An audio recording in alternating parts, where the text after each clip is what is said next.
I did a contribution guide to the tree identification walk book by Keystone College.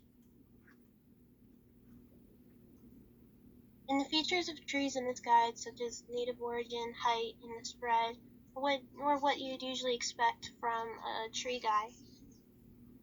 I would like to add their conservation statuses and common diseases. I think it would be more interesting on a tree walk to search for potentially endangered or invasive trees. Tree conservation status is an ecological indicator of many things: soil health, forest health, etc. It would also be helpful to put in the tree's light preference or shade tolerance to aid in successional research in dendrology or forest rehabilitation. This added information to the guide would be additionally helpful to tree plantation owners. Instead of black and white pixelated images, there would be colored photos.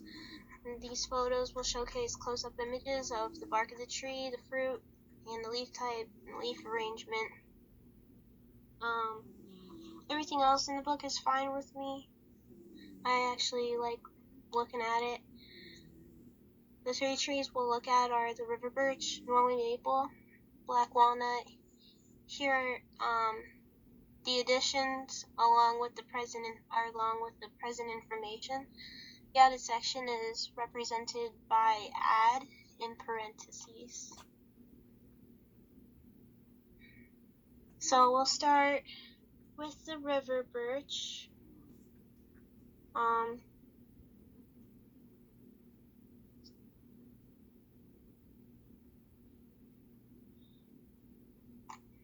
The river birch, or Betula nigera heritage, is in Station 1 in the booklet. The river birch is a major deciduous tree. Its native origin is the eastern United States. Their height may reach about 100 feet, and the spread can reach to 30 feet or to 50 feet. So the adds here are their conservation status is of least concern. Flowers are yellow and are green catkins. The river birch grows best in full sun, but it only tolerates partial shade. Leaf spots, cankers, and heavy prolonged rains are common issues for this tree.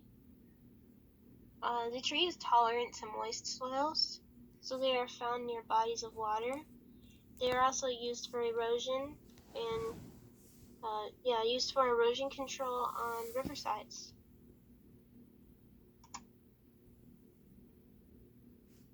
So here are some pictures of river birch trees, leaf arrangement, barks, flowers.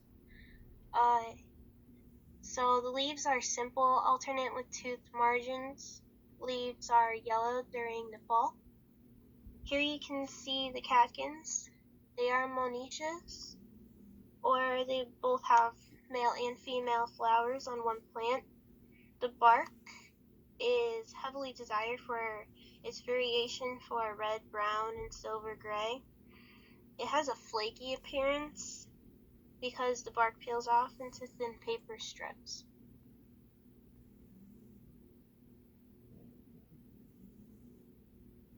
Next is the Norway maple.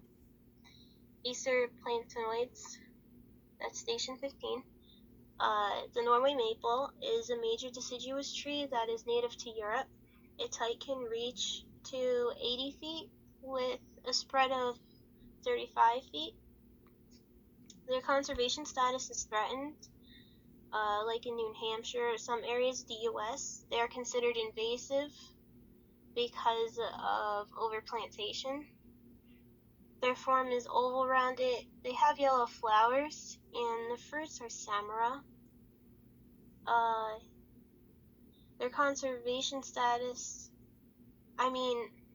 because it's invasive, they're known to be seen a lot, and their bark kind of stands out a bit.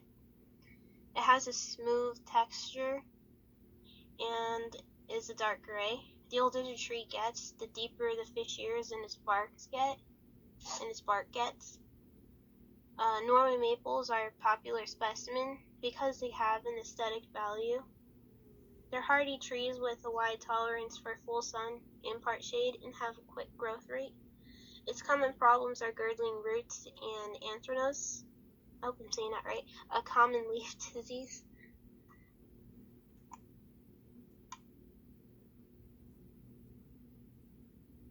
So here we have the Norway maples parts up close. The leaves are simple and grow opposite. They are lobed with long pointy teeth at the tips of the leaves. The leaves turn yellow, red, or dark brown in the fall. Bark has a dark gray and smooth to the touch. Is dark gray and is smooth to the touch. It has vertical grooves that go up it. The seeds have a thin paper membrane that acts like a propeller when taken by the wind. The flowers are small and green.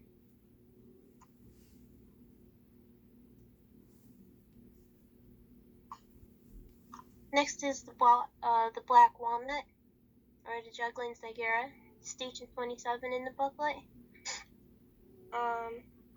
The black walnut is a major deciduous tree that is native to the northeastern America.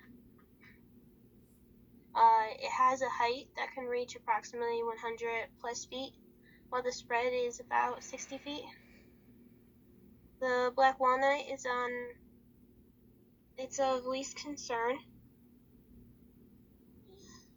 but they are the victim to crimes because of their valuable bark that is used to make fine furniture. The form is oval to rounded.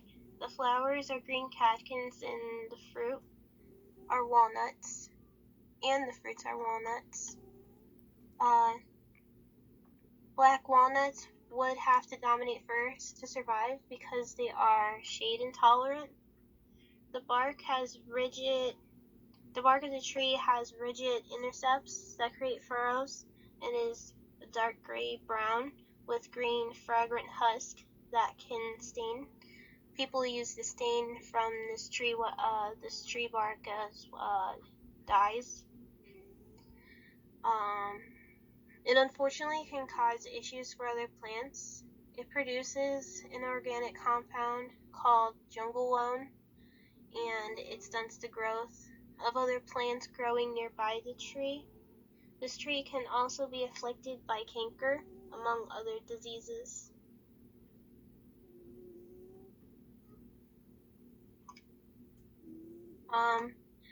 The black walnut's leaves, they are ovate in shape, and they grow in pinnate compound leaves. The leaves turn yellow during the fall. The bark is a dark gray-brown, and it has interlacing ridges and diamond-shaped furrows. Walnuts grow from monoecious catkins that ripen into green spherical fruits with a near fleshy husk and a small brown nut at the center.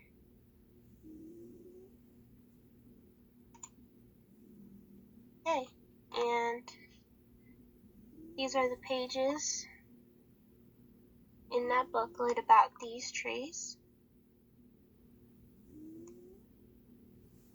And here are my works cited. Thank you.